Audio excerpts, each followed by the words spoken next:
Olukiiko lwa KCCA olw'omulundi ogwokusatu lugudde butaka olw'abammeeya b'amagombolola okwekalakaasa nga bategeeza nga bwe basuuliriddwa. Bammeeya bano bagamba nti bukyanga bajja mu buyinza tebatandikanga kukakalabya mirimu gyabwe kuba emirimu gyonna gikolebwa bakansala ba KCCA. Muno bakansalazi mbeewuunya ffe twabalwanirira nze navayo ne bankuba n'amazzi ne gankasuka mu bbanga nga tulwanirira abantu bano. Era ne bajja ne bagamba meya hoye kati meya hoye kati wenfuuse noti oye twagala obuyinza nga okugereka emisolo kati waliwo emisolo emipya eja special aba special bannaffe bali mu kulwana kubanga babakwata bukwasi tebamanyi misolo ki balina kusola naye nga buyinza bulina kuba bwaffe oba okugereka emisolo. Okuva lwe twalondebwa tutudde mu offices naye emirimu tegitambula kubanga ebintu ebimu omuntu omu oba omulala abisibidde waggulu.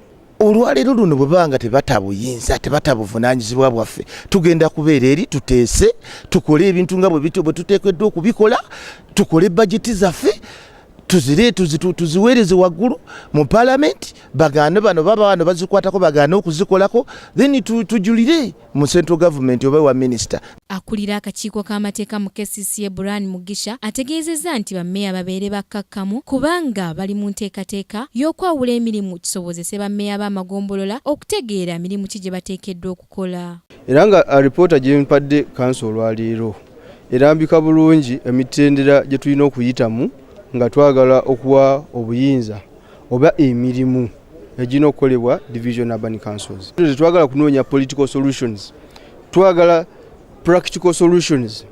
Era njagala okwebaza nnyo meya wa Kampala Central yali abaddeko chairman wa Kampala Central amanye emirimu kyeki era bwe yateekayo okusaba kwe twamuyita mu kakiiko yajja n'akola ki n'awaayo ebirowoozo bye era twabaga nti mugende mutulenga mu kanso ya mukanye wamu ne bakansalas sigamba nti meya gwayagala emirimu gino naye mugikanyeko nga kanso nti mugenda gikola bajja era n'olwaleero azze petition ye already yagenda mu kanso zinazituuza era tugirabye nti resolution bakola ki bagikola yesigadde kukisindika wa minister agitwale mu cabinet bagidiscussinge bamale batwe feedback. Ensonga ez'amaanyi omuli eza budget n'obutale omuli akawusaafi ne Wandegeya tezisobodde kuteesebwako era Lord Mayor Ssaalongo Erias Lukwago n'ategeeza bammeeya okutuula ku ntebe emu ne bakansala batuuke ku nzikiriziganya ku ngeri y'okukolamu emirimu. Lord Mayor era ategeezezza nti baaweebwa omulimu omuzibu ogw'okugabanya emirimu naye olunaku lw'enkya ensonga eno bajja kuba baginogedde eddagala.